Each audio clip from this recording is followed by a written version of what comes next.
It seems fewer and fewer Americans believe the official U.S. government account of the assassination, that Lee Harvey Oswald murdered the president and probably acted alone.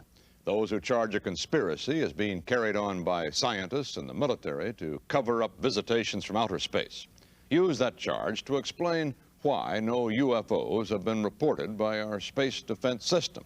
The Elvis Lives controversy got going in earnest with publication of a picture a fan took at Graceland after Presley's funeral. Now, you saw Elvis where? In the grocery store in Vicksburg, Michigan. That's not a conspiracy, that's true. So how are these conspiracy theories born, other than that right there? And what role does the internet play in fueling them? Psychiatrist Dr. Sue Varma is here with some ideas. On the one hand, we live at a time when there is more information available at our fingertips than at any other time. But on the other, it seems that so many of us turn to information that confirms our wildest imaginations. Mm-hmm. Why? Yes. So uncertainty produces a lot of anxiety for people, and conspiracy theories are one way that our brain is trying to cope with it.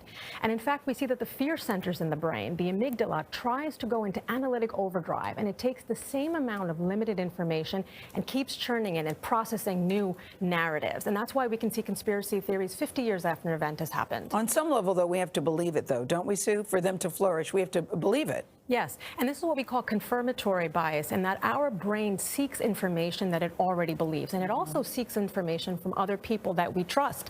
And nowadays, we're finding that news is coming from our peers, from our friends. We're getting it from social media, and there isn't this top-down effect. There's more of a sort of democratic approach to seeking information. Even if it's misinformation, our brain wants control. It wants a sense of safety. It wants to fill in the gaps, and it's looking everywhere it possibly can to do that. Are certain people more prone to believe in conspiracy theories? You know, this is such an interesting theory. So we used to believe that it was people who were marginalized, who were on the fringes, who were isolated, who perhaps had a lot of time to go down these rabbit holes.